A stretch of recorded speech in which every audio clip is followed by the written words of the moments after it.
Merci d'être avec nous sur les antennes de la télévision nationale. Au sommaire de ce journal, une nouvelle maison de détention à Massanta, l'infrastructure judiciaire et pénitentiaire vient ainsi améliorer les conditions carcérales. La maison d'arrêt dispose d'une capacité de 100 places.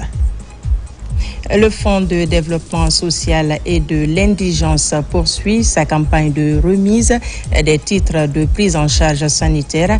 Après Kindia et Mamou, 37 patients indigents de la baie ont reçu leurs documents de prise en charge. Les Échos, c'est dans cette édition.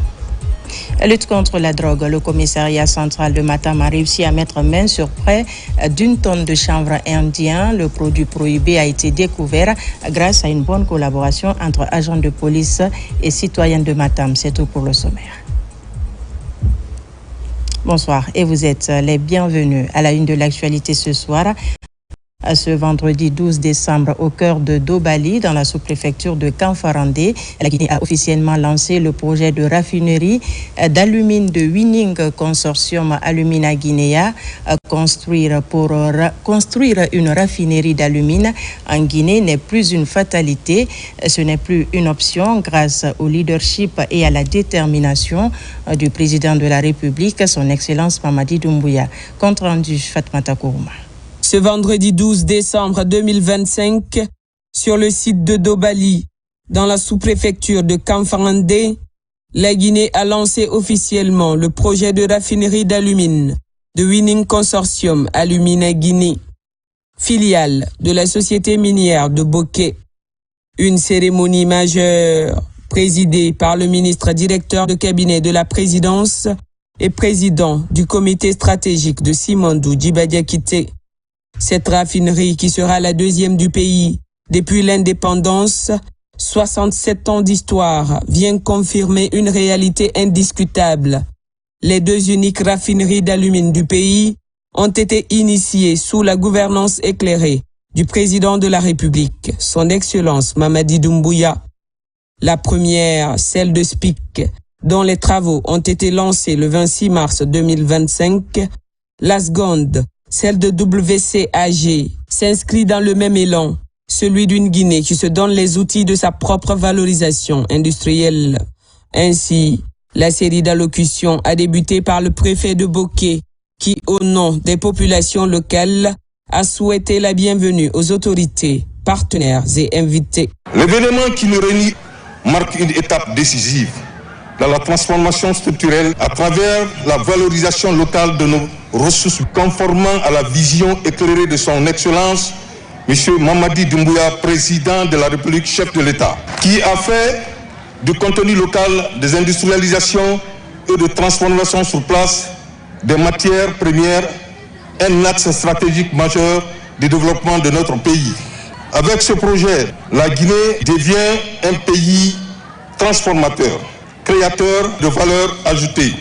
Le directeur général de Winning Consortium Alumina Guinée a ensuite exprimé la gratitude du consortium envers le président Mamadi Doumbouya pour sa vision et son leadership.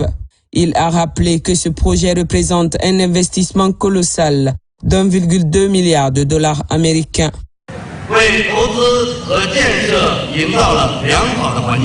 Tout d'abord, nous adressons nos sincères remerciements à son Excellence le Président Mamadi Doumbouya pour son engagement indéfectible en faveur de l'industrialisation nationale qui a donné une orientation claire et une confiance inébranlable pour l'investissement et le développement.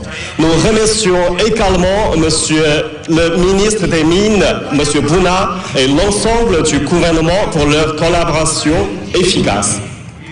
Elle utilise des procédés avancés et respectueux de l'environnement qui répondent aux normes internationales. Cette installation améliorera considérablement les capacités de transformation locale en Guinée, favorisera le transfert de technologies et créera des opportunités d'emploi hautement qualifiées, renforçant ainsi la position stratégique de la Guinée dans la chaîne industrielle mondiale de l'aluminium. Nous exprimons notre profonde gratitude à la communauté de Dobali pour sa compréhension et soutien. Winning Consortium reste déterminé à être un partenaire responsable et fiable, partageant les opportunités et les résultats du développement avec la communauté. Le représentant des actionnaires a pris le relais, qualifiant cette raffinerie de projet d'une vie, un tournant majeur, ouvrant un nouveau chapitre pour la Guinée industrielle. Avec le lancement de cette raffinerie, nous ouvrons un nouveau chapitre, celui de la transformation locale et de l'augmentation de valeur. Produire à Dobali une alumine issue de nos propres ressources représente un tournant stratégique pour l'économie nationale et pour l'intégration industrielle du secteur. Ce projet transformera en profondeur notre économie par le transfert de compétences et la création d'emplois hautement qualifiés.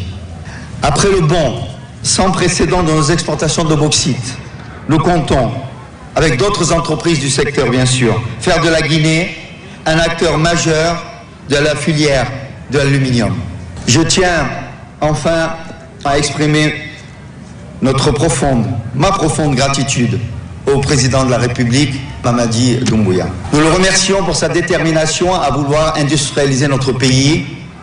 Nous le remercions pour tous les efforts qui sont consentis par l'ensemble de son gouvernement et par toutes les parties prenantes en Guinée pour la réalisation de ces industries qui vont définitivement nous lancer vers un avenir prospère et bénéfique pour l'ensemble des Guinéens. Implanté sur 109 hectares, au cœur des gisements de bauxite parmi les plus riches du monde, le projet WCAG repose sur un procédé bailleur de dernière génération, intégrant des équipements modernes et performants. Le procédé, reconnu pour sa simplicité, sa faible consommation énergétique et la haute pureté de l'alumine produite, est particulièrement adapté au bauxite à rapport AS élevé. La chaîne de production intégrera notamment les ateliers de matières premières, de dissolution, de décantation, de précipitation, d'évaporation et de calcination, couvrant ainsi l'ensemble du processus de transformation. Ainsi, le ministre des Mines et de la Géologie, Bouna Sylla, est revenu sur l'importance politique, économique et sociale de cette initiative, symbole d'une Guinée respectée et reconnue sous la gouvernance du président Mamadi Doumbouya. Il a annoncé que la fin des travaux est prévue pour décembre 2028.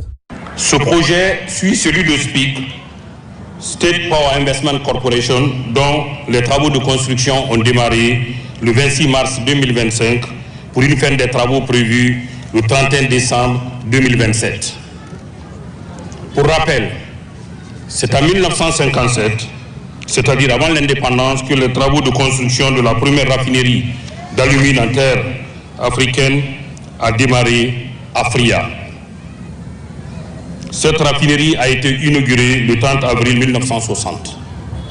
C'est pourquoi nous disons sans l'ombre d'aucun doute que son Excellence, Monsieur le Président de la République, Mamadi Doumbouya, est en train d'écrire une nouvelle page de l'histoire économique de notre cher pays, qui ne se limite pas seulement au projet Simandou. C'est la renaissance politique, économique et sociale de notre pays qui est en marche. Depuis l'avènement au pouvoir de son Excellence, Monsieur le Président de la République, d'importantes réformes ont été engagées et mises en œuvre dans le secteur minier. Ces réformes ont fait de la Guinée un grand acteur mondial de l'industrie de la bauxite, de l'alumine et de l'aluminium à cause de son impact sur le marché mondial du métal blanc. Pour illustrer cela, un tiers de la production mondiale d'aluminium en 2024, soit 72 millions de tonnes, proviennent de la bauxite guinéenne.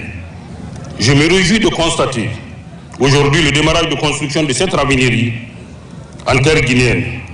La fin des travaux de construction est prévue à fin 2028, soit 2 ans de construction, ce qui est unique dans les projets de construction de raffinerie. Cela témoigne de la confiance des investisseurs internationaux à notre cher pays.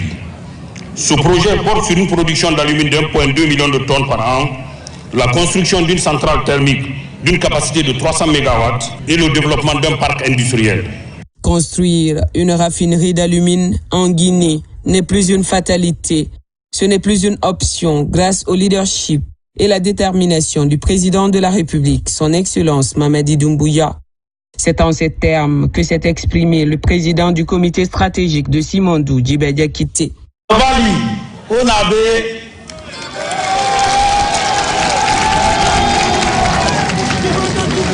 Kamfarande, est-ce que vous avez Bokeke, vous avez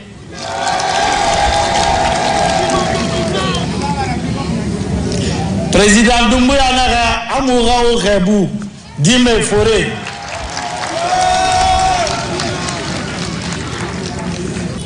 Cet événement marque la concrétisation d'engagements contractuels pris dans le cadre des conventions minières signées entre l'État et les partenaires industriels de la République de Guinée. Et témoin de notre volonté commune de passer d'un modèle d'exportation brute de nos ressources naturelles à un modèle de transformation locale dans un esprit gagnant-gagnant. Permettez-moi à cet instant solennel de rendre un hommage appuyé à son Excellence, Monsieur le Président de la République, Mamadi Doumbouya, pour le leadership visionnaire et déterminé dont il fait preuve dans la conduite de la refondation de notre pays. À travers le programme de développement socio-économique durable et responsable Simandou 2040, dont le pilier numéro 1, bien évidemment, met au cœur l'industrialisation de l'économie guinéenne de façon accélérée. Cette cérémonie est l'illustration concrète d'une vision claire et assumée, portée par un homme d'État, animé par un seul objectif, le bien-être du peuple souverain de Guinée. Ce projet n'est pas uniquement une infrastructure industrielle, il est le symbole d'une nouvelle Guinée, une Guinée qui assume politiquement et économiquement sa souveraineté. Une Guinée qui développe ses capacités énergétiques, qui renforce ses infrastructures ferroviaires et qui met en place des parcs industriels capables d'attirer au-delà du secteur minier des investissements structurants et durables. Après le lancement de la raffinerie de la société SPIC à Bofa le 26 mars dernier, ce projet devient la deuxième raffinerie d'alumine réalisée depuis l'indépendance de notre pays. Il poursuit des objectifs stratégiques clairs définis par le président de la République. Réduire notre dépendance aux exportations de bauxite brut, créer des emplois directs et indirects pour les Guinéens, offrir des opportunités de business aux entreprises à capitaux guinéens, stimuler la croissance économique et renforcer la compétitivité nationale, favoriser le transfert de compétences, de savoirs et de technologies. La réalisation de cette raffinerie contribuera de manière significative à la maximisation des retombées économiques du secteur minier pour la République de Guinée et renforcera dans un avenir proche la présence de la Guinée sur les marchés mondiaux d'aluminium, mais bien évidemment d'aluminium également.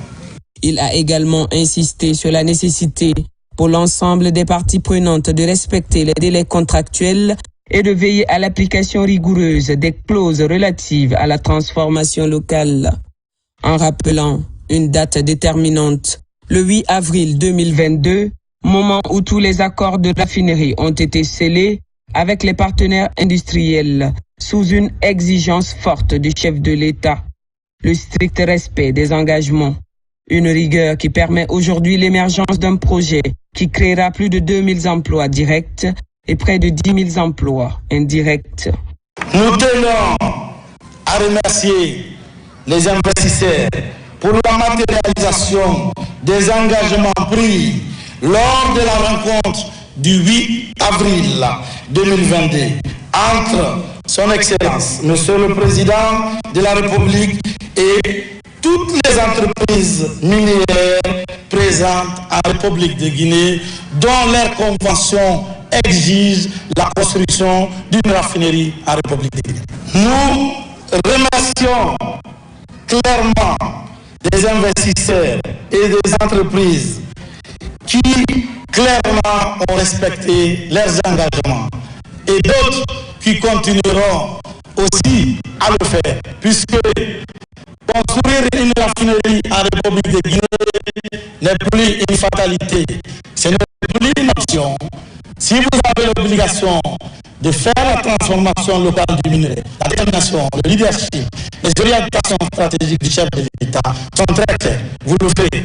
Nous saluons les initiatives déjà engagées, notamment celles relatives au développement du contenu local, qui est non négociable pour l'État guinéen, afin de garantir un impact économique réel et durable au profit des communautés riveraines.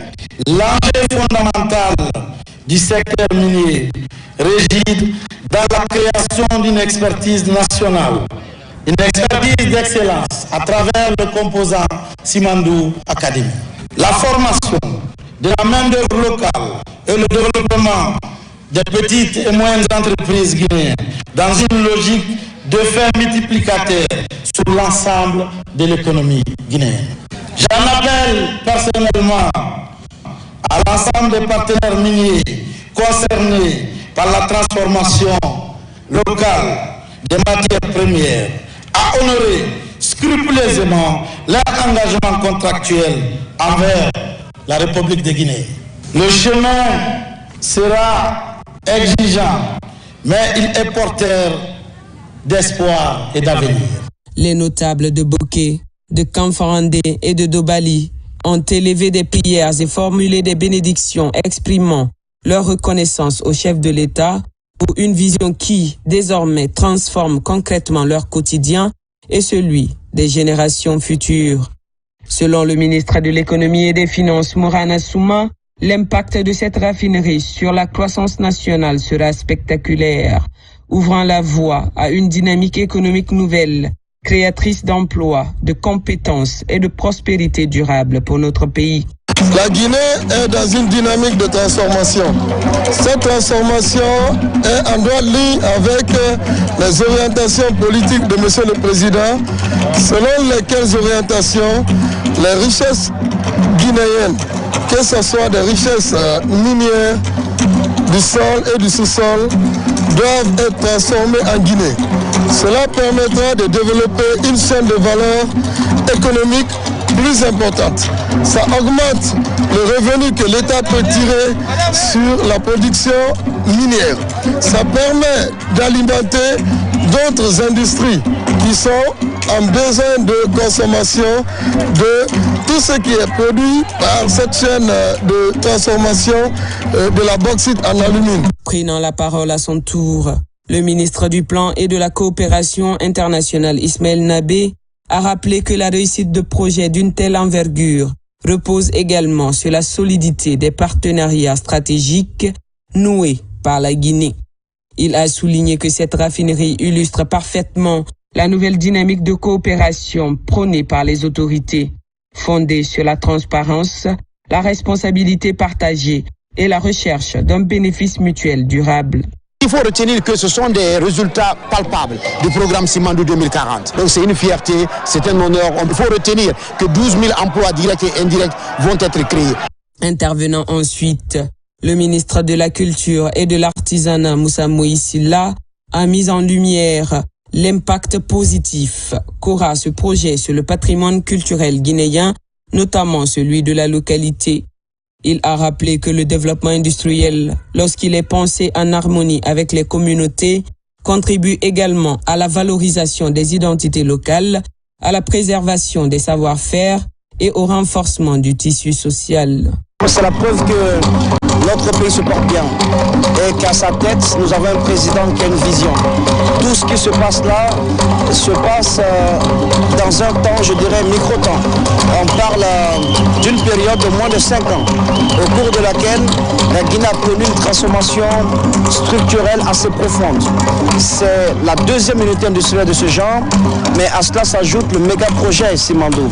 Et le secteur minier, il a été revitalisé, il a été revu et il a été refaçonné de telle sorte que ce soit un secteur au service du développement de la Guinée, où les intérêts du peuple de Guinée sont prioritairement pris en compte.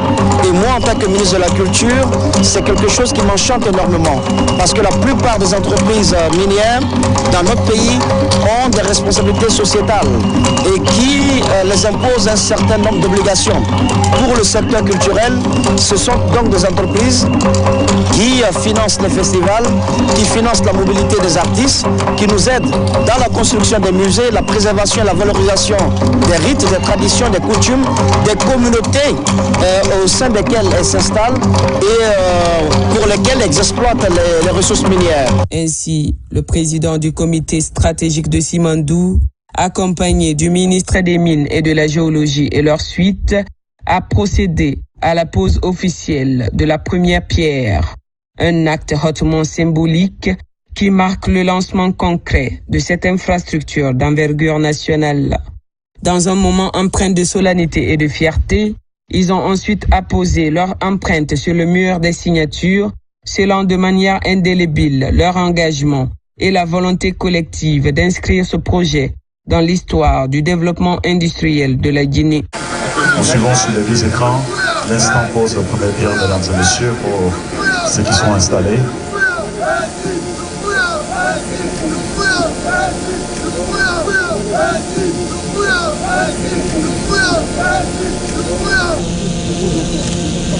Le rouge, jaune, vert comme fondation.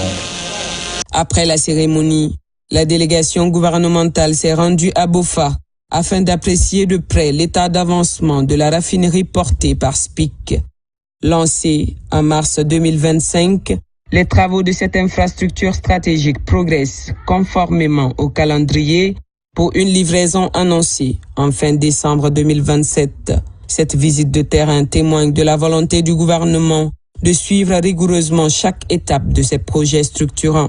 Depuis le 26 mars, on a terminé totalement la conception pour la raffinerie d'alumine proprement dit et aussi pour la centrale thermique, pour le dépôt de boue rouge, pour le réservoir d'eau et pour aussi le port maritime. Toutes les conceptions, on a terminé. Tout ça, c'est terminé. Tout ça terminé. Okay. Et juste à côté de nous, ici, on est en train d'installer les pieux. Les pieux de fondation. Et pas loin d'ici, la base de vie permanente et aussi le bâtiment administratif pour les fonctionnaires du ministère et pour les douaniers, on est en train de travailler. La raffinerie que SPIC s'apprête à ériger s'étendra sur une superficie de 105 hectares, faisant d'elle l'un des projets industriels les plus ambitieux du pays. Dès la phase préparatoire, le gouvernement a veillé à ce que les Guinéens soient au cœur du processus. Plusieurs jeunes bénéficient déjà de bourses de formation spécialisées et ils seront les premiers à intégrer les équipes techniques de la future raffinerie. Les 14 premiers qui sont partis, normalement c'est 100 personnes qui doivent partir sur les 5 ans. Et chaque année, on doit envoyer 25 à 30 personnes. Ce sont les futurs cadres de la raffinerie qui vont piloter la raffinerie. Voilà. Et on les appelle les talents. C'est les talents qui sont partis et qui doivent revenir. Dans un premier temps, monsieur le ministre nous a conseillé de prendre au niveau du centre de perfectionnement d'Alaba. Maintenant, à partir de l'année prochaine, on va prendre au niveau baccalauréat. Les meilleurs élèves au baccalauréat vont être sélectionnés pour aller en Chine. Cette visite fut l'occasion pour le ministre de s'enquérir de l'état d'avancement du chantier, mais aussi d'écouter attentivement les préoccupations et difficultés rencontrées par les partenaires techniques. Des échanges qui permettront d'apporter des solutions rapides et efficaces afin de garantir la bonne marche du projet et le respect des délais fixés. C'était important pour nous de venir toucher du doigt, s'assurer effectivement que ce qui est marqué sur les papiers, sur les documents contractuels sont effectivement en train de se matérialiser sur le terrain. Nous félicitons vos équipes. Il faut rappeler que l'État guinéen a des parts dans cette raffinerie. Au-delà des obligations réglementaires prévues dans le code minier. Et vous l'aurez aussi compris, les préoccupations du président qui sont au cœur aujourd'hui de sa vision de développement Simandou 2040, c'est le capital humain. Et donc comment former l'expertise guinéenne qui peut reprendre les projets, qui peut suivre les projets. Et nous avons en bonne intelligence aussi travaillé avec SPIC pour que le projet, dès sa phase de construction, nous puissions anticiper le capital humain guinéen que nous n'avons pas sur place, qu'il va falloir former. Sauf qu'il ne faut pas attendre que la raffinerie ouvre pour commencer à former. Donc les formations ont déjà commencé, on parle des 14 sur les 100 qui doivent partir. Donc à ce stade, nous constatons en tout cas avec satisfaction un projet clairement, ça va avec des défis. Moi j'appelle ça des challenges. Et donc ensemble, il n'y a pas de raison que nous n'arrivons pas à faire face. Nous vous réitérons tout le soutien de l'État guinéen et nous demandons à ce que chacun respecte ses engagements. La souveraineté économique guinéenne n'est plus un rêve lointain, ni un slogan politique. Elle n'est plus un vain mot. Elle est aujourd'hui un ensemble d'actes concrets, posés méthodiquement, projet après projet, infrastructure après infrastructure. Et c'est ici, à Boké, au cœur du corridor minier, que cette souveraineté prend une forme visible, mesurable, historique. Dans l'actualité également, la Cour suprême investie de la mission de gestion de contentieux électoral s'emploie avec l'appui du PNUD à renforcer les capacités opérationnelles des magistrats et greffiers. Cette dynamique s'inscrit dans une volonté affirmée de garantir la régularité, la transparence et l'intégrité des opérations électorales. Reportage de Aboubakar Amikamara et Tierno Younoussaba. À quelques jours de l'élection présidentielle du 28 décembre 2025, la Cour suprême, organe chargé de la gestion du contentieux électoral, est à pied d'œuvre. Avec l'appui du PNUD, le travail circule autour du renforcement des capacités des magistrats et greffiers. Ils sont formés en matière de contentieux électoral susceptibles de naître pendant le processus. Il s'agit pour la Cour suprême de garantir la régularité et la transparence des opérations électorales. À cette étape cruciale, la Cour suprême se trouve investie d'une responsabilité déterminante, celle de garantir la régularité, la transparence et la crédibilité de l'ensemble des opérations électorales. Cette responsabilité qui nous est confiée par la Constitution et les lois organiques de la République implique non seulement une maîtrise approfondie du cadre juridique applicable, mais également une rigueur professionnelle irréprochable dans le traitement des contentieux qui relèvent de notre compétence. À Koya, de hauts magistrats et greffiers se sont réunis autour du thème « Le rôle de la Cour suprême dans le processus électoral », une réflexion technique essentielle à la consolidation des compétences visant à améliorer la pratique juridictionnelle. C'est de renforcer les capacités techniques, les compétences de l'ensemble des intervenants de la chaîne de la gestion du contentieux à l'intérieur de la Cour suprême, que ce soit le greffe, que ce soit le parquet, que ce soit le siège. De l'enjeu crucial que représente la gestion du contentieux électoral à cette période sensible de notre pays. Au-delà des aspects techniques, cette rencontre offre une opportunité aux membres de la Cour suprême de renforcer la synergie afin d'agir avec sérénité et indépendance dans le traitement des contentieux électoraux. Je vous l'annonçais dans les titres, infrastructures judiciaires et pénitentiaires, réception à Massanta de nouvelles maisons de détention. Cette réalisation intervient 18 ans sans lieu de détention après la vandalisation de l'ancienne prison en 2007 d'une capacité d'accueil de 100 places. L'inauguration a eu lieu en présence du ministre de tutelle accompagné de quelques membres de son cabinet. Compte rendu, Tierno Younoussaba.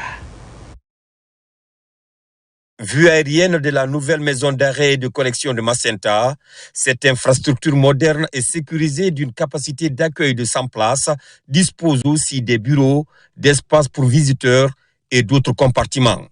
L'édifice prend en compte les commodités d'une prison respectueuse des droits des détenus. L'édifice est donc susceptible de garantir de meilleures réinsertions avec l'apprentissage des métiers. Une infrastructure adoptée, sécurisée et tournée vers la réalisation de la maison d'arrêt Macenta que nous inaugurons aujourd'hui n'est pas seulement un lieu de détention, c'est une infrastructure pensée et conçue pour améliorer les conditions de détention pour une capacité d'accueil des 100 détenus. Nous ne pouvons que sauter de joie et remercier le gouvernement, le chef de l'État, mais aussi les ministres de la Justice et des droits de l'homme qui se sont succédés, M.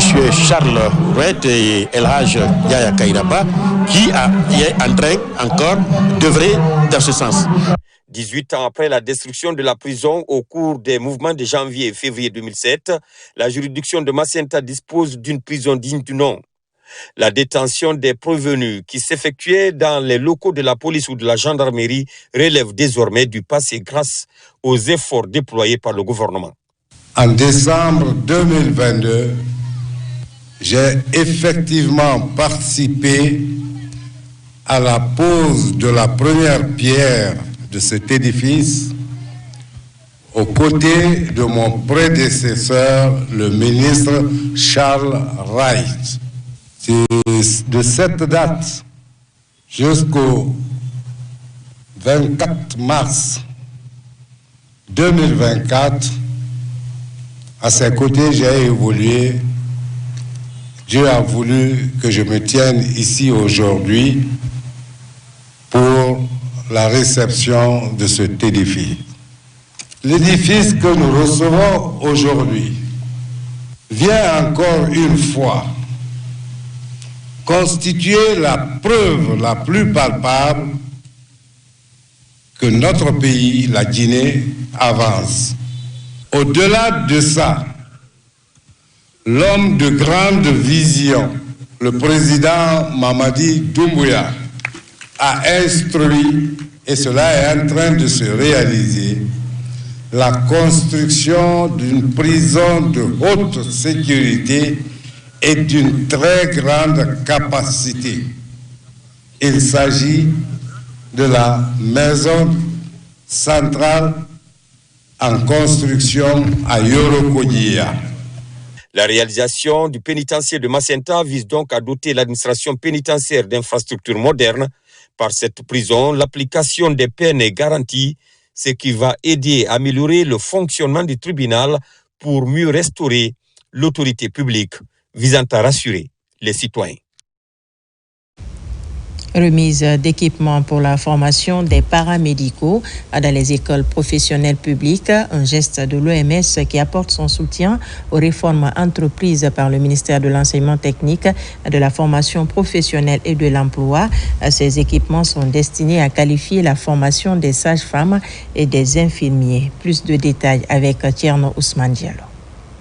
Destinés principalement à l'École nationale de santé de Kindia, ces équipements concrétisent la nouvelle ambition de moderniser la formation dans les écoles de santé, des écoles intégrées au programme Simandou Academy. En appuyant ces établissements, l'Organisation mondiale de la santé réitère ainsi sa volonté d'accompagner la Guinée à bâtir un système de santé plus solide en misant davantage sur la formation à la base dans les écoles de santé. Ces équipements ne constituent pas seulement de simples matériels d'apprentissage. Pour les futurs infirmiers, ils permettront d'acquérir une maîtrise concrète des gestes techniques grâce à des mannequins de simulation, des modèles anatomiques et des outils de surveillance clinique. Pour les futures sages-femmes, ils offriront des dispositifs essentiels pour l'entraînement aux soins obstétricaux et à la gestion de l'accouchement dans des conditions réalistes et sécurisées. Ces équipements qui viennent enrichir notre infrastructure pédagogique permettront à nos étudiants d'acquérir des compétences pratiques de haut niveau et de mieux se préparer à exercer sur le terrain. Plus exactement, ce sont 31 équipements qui sont destinés à l'option sage-femme et 34 autres à l'option infirmerie dans le but de rehausser les standards dans la formation en santé. Ces équipements permettront d'améliorer considérablement les apprentissages pratiques, de renforcer la maîtrise technique des apprenants, d'élever le niveau de professionnalisation et d'assurer une meilleure adéquation formation-emploi dans le secteur de la santé. Il renforce ainsi la qualification de futurs agents de santé et par extension la qualité des soins dispensés dans nos établissements sanitaires, contribuant ainsi à une meilleure santé de nos populations. D'autres investissements en faveur des écoles de santé sont attendus. Le ministère en charge de la formation professionnelle entend ainsi transformer durablement ces écoles en synergie avec le ministère de la Santé. Dans le domaine agricole, la coopération avec l'Italie se diversifie. Après l'appui aux filières café et cacao en Guinée forestière, les partenaires italiens tournent le regard vers le maraîchage. D'une enveloppe de 5 millions d'euros, le projet agricole Guinée-Italie va s'appesantir sur l'aménagement des périmètres maraîchers et le renforcement des capacités des groupements féminins de la savane et du Grand Conakry. Entre autres bénéficiaires, les femmes agricultrices évoluant autour du lac Sonfonia. Fodé Camara pour plus de précision. Entre la Guinée et l'Italie, l'axe de coopération bilatérale pour le développement rural se redynamise avec le lancement officiel du projet agricole Guinée-Italie. Un projet d'une enveloppe de 5 millions d'euros financé par les gouvernements guinéens et italiens. Nos attentes, c'est bien sûr que ce soit un projet qui puisse très vite changer concrètement les vies des personnes sur le terrain, qui puisse être un succès de la collaboration bilatérale entre nous et que puisse amener à une deuxième phase dans le futur. Et donc on va commencer par ici, par la grande banlieue de Conakry. On a choisi les femmes de Sonfonia qui ont fait leur preuve, qui alimentent Conakry en légumes et fruits, et certaines femmes de la Haute-Guinée qui se sont aussi lancées dans le maraîchage. Donc ce sont des actions concrètes qui font leur impact direct sur ces populations en termes de revenus et en termes d'autosuffisance alimentaire. Pour moderniser les pratiques culturelles et promouvoir des filières porteuses, plus de 6 000 producteurs vont bénéficier de renforcement de capacité.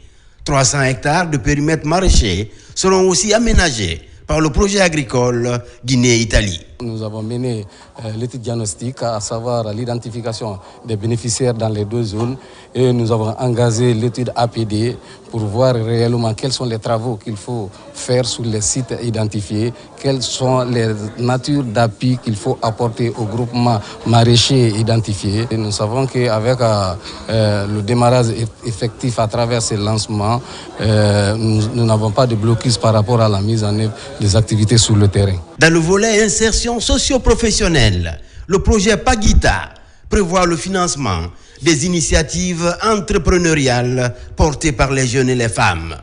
L'enjeu est d'améliorer la résilience des familles vulnérables.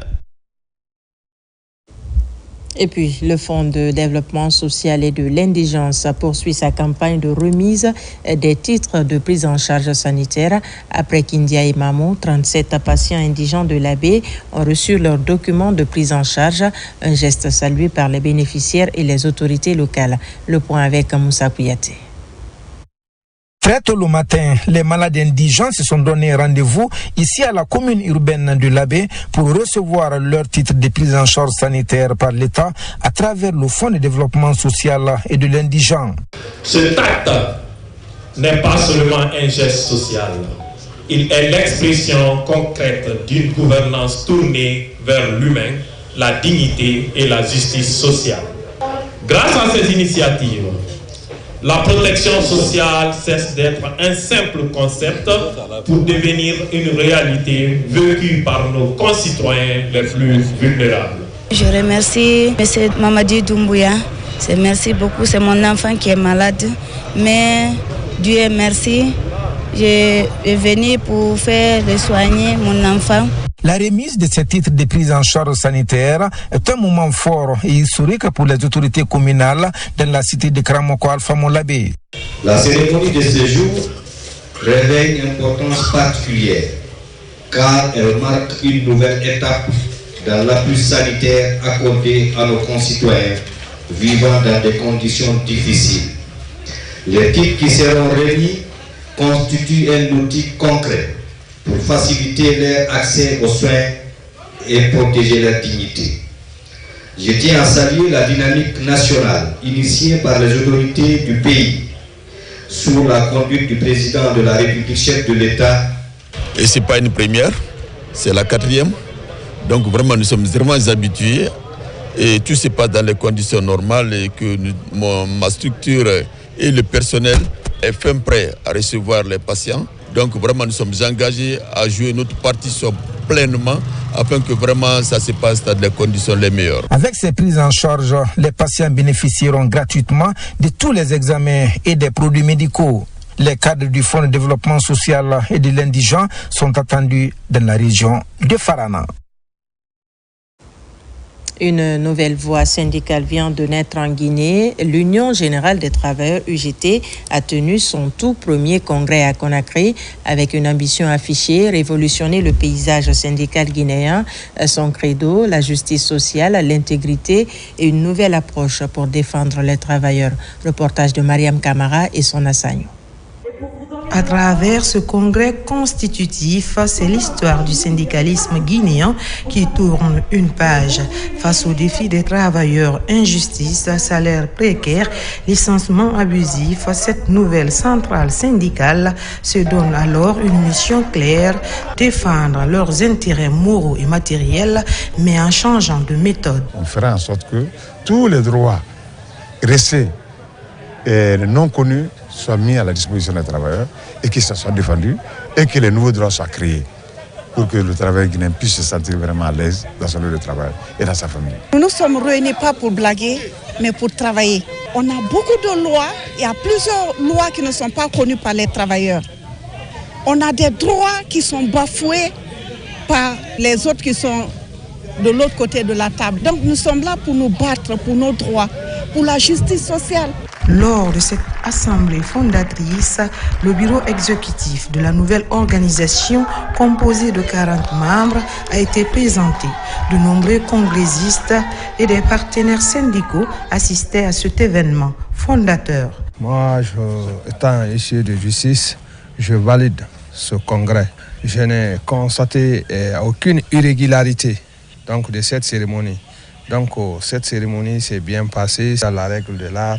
Ce premier congrès marque donc le départ d'une aventure syndicale inédite en Guinée. L'UGT affiche sa volonté de s'impliquer activement pour la justice sociale, la défense des travailleurs et pour insuffler une nouvelle éthique au mouvement syndical national. Dans le cadre de la lutte contre la drogue, le commissariat central de Matam a réussi à mettre main sur près d'1 tonne de chanvre indien. Le produit prohibé dissimulé à bord d'un camion a été découvert grâce à une étroite collaboration entre agents de police et citoyens de Matam. Pour les autorités communales de Matam, c'est un ouf de soulagement. Le point avec colonel Morikaba.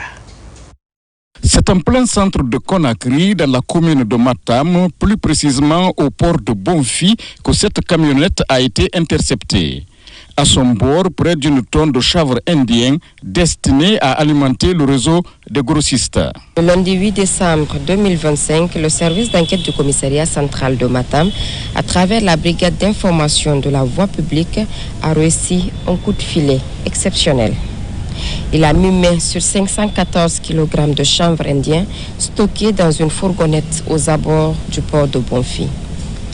Le propriétaire de la camionnette, Issa Kamara, immédiatement confronté, soutient que le colis appartient à une dame du nom de Agnès, de nationalité étrangère, qui aurait sollicité son service de transport pour du manioc. Pour l'instant, le sieur Issa Kamara est en attente de son transfert vers le tribunal de première instance de Mafanko, où il pourrait être poursuivi pour détention de substances psychotropes article 812 et suivant du code pénal en vigueur. C'est